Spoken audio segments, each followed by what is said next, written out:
Good morning students. आज से हम अपनी एक्सरसाइज 1.1 स्टार्ट करने वाले हैं। वैसे मैं परिमेय संख्या के बारे में आपको अच्छे से समझा चुकी हूँ। आज मैंने कुछ क्वेश्चंस दिए हैं, 1 से 11 क्वेश्चन मैंने आपको दिए हैं। वो क्वेश्चंस जो है ना आपकी एक्सरसाइज के क्वेश्चंस हैं, तो उनको सोल्व करना है। मैंने पूरा सोल्व करके दिया है, तो आपको राइट करना है। देखो, पहला क्वेश्चन था उचित गुणधर्मों के उपयोग से निम्नलिखित का मान ज्ञात कीजिए। वो मैं आपको पहले करा चुकी हूँ, तो वो नहीं करवाएंगे। उसके बाद जो सेकंड क्वेश्चन था, निम्नलिखित में से प्रत्येक का योज्य प्रतिलोम लिखिए। मैंने योज्य प्रतिलोम आपको बता दिया था कि योज्य प्रतिलोम होता क्या है। देखो, योज्य प्रतिलोम का मतलब क्या होता है, यानी इसमें कुछ ऐसी संख्या जोड़े, यानी एक ऐसी संख्या, जैसे कोई भी संख्या दे दी जाए तो उसमें से हम कुछ ऐसी संख्या जोड़े। जैसे मान लो आपको दे दिया गया 1, तो इसमें क्या जोड़े कि 0 आ जाए, तो वो उसका योज्य प्रतिलोम होगा। तो इसमें हम क्या जोड़ देते हैं, -1 जोड़ते हैं, क्या हो जाएगा, 0 आ जाएगा। देखो, 1 प्लस माइनस क्या होता है, -1 बराबर 0। तो योज्य प्रतिलोम का मतलब होता है इसका उल्टा, 1 का क्या होता है, -1, यानी माइनस लग जाता है।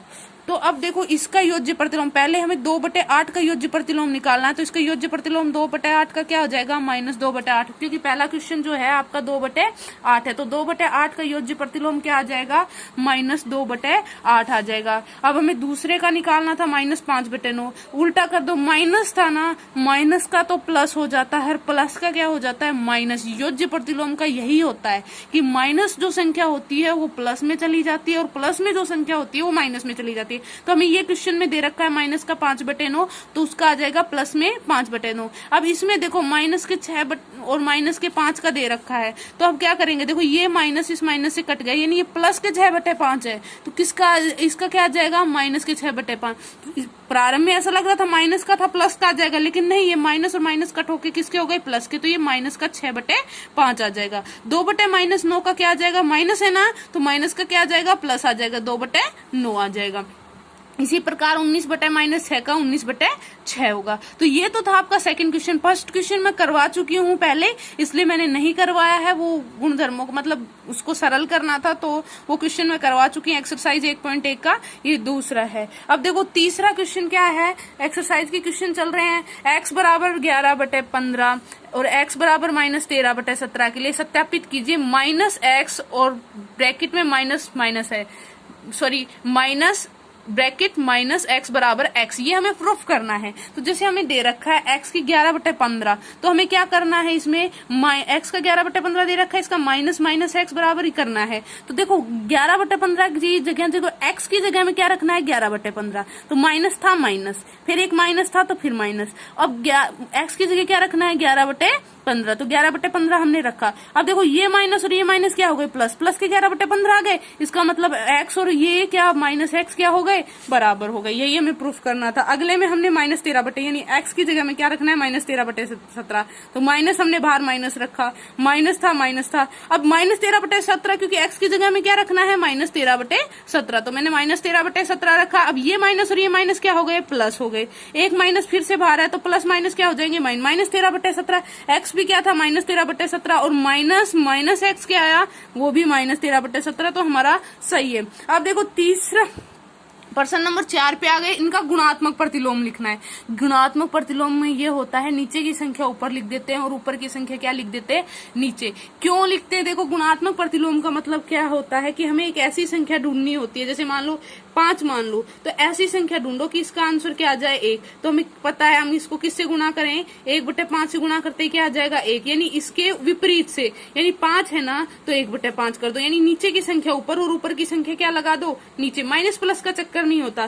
देखो, योज्य प्रतिलोम जब निकालना होता है तो हम माइनस लगा देते हैं। माइनस है तो प्लस कर दो, प्लस है तो माइनस कर दो। और गुणात्मक प्रतिलोम निकालना हो तो नीचे की संख्या ऊपर और ऊपर की संख्या नीचे, यानी अंश को हर बना दो, हर को अंश बना दो। यही करते हैं। अब हमारी जो क्वेश्चन है ना, उस पे चलते हैं। पहला क्वेश्चन था -13, तो -13 था ना, पहला क्वेश्चन -13 था, तो उसका क्या आ जाएगा, नीचे की संख्या नीचे कुछ नहीं है तो हम 1 मानेंगे, तो नीचे की संख्या ऊपर और ऊपर की संख्या नीचे, ये आ गया।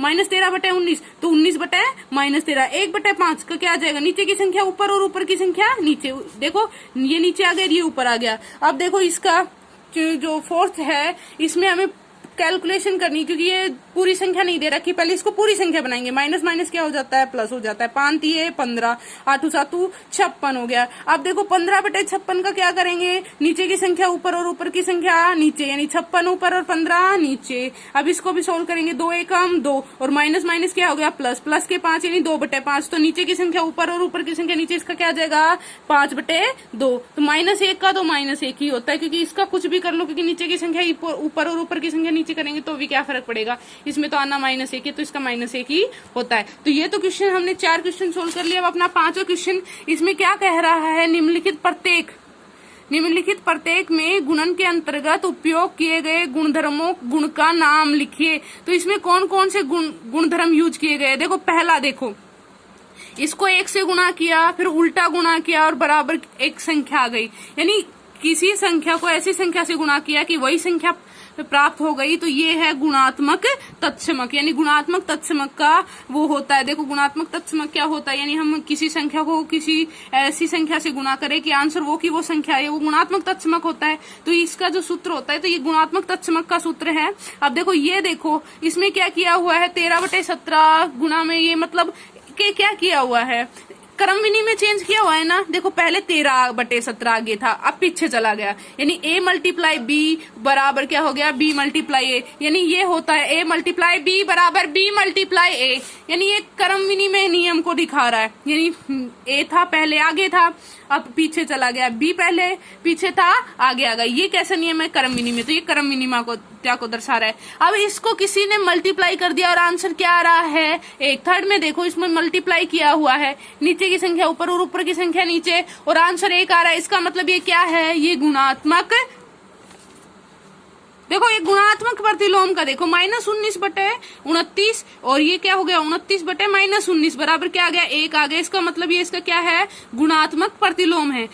अगर ऐसे दे रखा, अगर 3 स्टेटमेंट दे रखी है तो ये गुणात्मक तत्समक की परिभाषा है, अगर एक ही स्टेटमेंट में सोल्व कर रखा है तो ये गुणात्मक प्रतिलोम की परिभाषा है, ध्यान रखना इसको। अब देखो छठा क्वेश्चन क्या होता है, 6/13 को -7/16 के व्युत्क्रम से गुणा कीजिए, यानी 6/13 को किससे गुणा करना है, 7/16 के व्युत्क्रम से। अब व्युत्क्रम क्या होता है, देखो -7/16 है, -7/16 इसका व्युत्क्रम का मतलब होता है उल्टा, तो इसका उल्टा देखो 16 ऊपर चला गया और 7 नीचे आ गया, -7, तो यही हो गया इसका व्युत्क्रम। तो इसको इसी से गुणा करना है 16/7 से। अब देखो इससे गुणा करेंगे तो क्या करेंगे, 6/13 तो था ही, 16/7 से 16 6 96 और 13 7 91, माइनस का माइनस, ऊपर माइनस था नहीं, नीचे एक माइनस है तो हम माइनस बाहर ले आए। अब देखो 7वां क्या है, बताइए कौन से गुण की सहायता से आप इसको के रूप में अभिकलित करते हैं, यानी बताइए कौन से गुणधर्म या गुण की सहायता से आप इसको इस रूप में अभिकलन करते हैं, यानी इसको इस रूप में लिखते हैं। अब देखो 3 संख्या है, 1/3,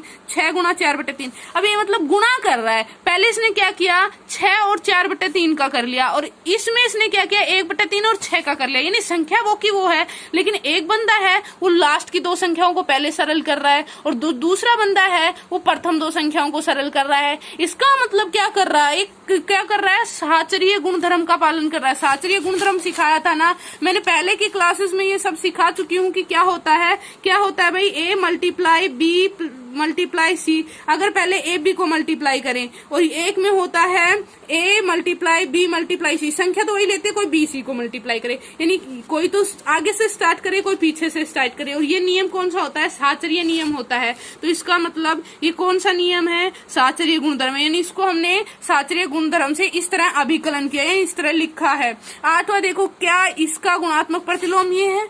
अब देखो पहले तो हमारी संख्या ही मिश्र भिन्न में है, पहले इसको सिंपल फ्रैक्शन में करेंगे, तो सिंपल फ्रैक्शन में कैसे कन्वर्ट करेंगे इसको, देखो 8 एकम 8 और 1 कितने हो गए, 9, 9/8, ये इसका सिंपल हो गया। और गुणात्मक प्रतिलोम में क्या करते हैं, गुणात्मक प्रतिलोम में नीचे की संख्या ऊपर और ऊपर की संख्या नीचे लिखते हैं, तो इसका क्या आना चाहिए था, -8/9 आना चाहिए था ना, लेकिन इसमें क्या दे रखा है, 8/9। देखो 8/9 नहीं हो सकता ना, क्या आएगा, -8/9। इसका गुणात्मक प्रतिलोम होगा, क्योंकि निशान चेंज नहीं होते, तो इसलिए क्या होगा, इसका आंसर 1 नहीं होगा। इसका मतलब ये इसका गुणात्मक प्रतिलोम नहीं है। अगला देखो, ये देखो 3 सही 1/3।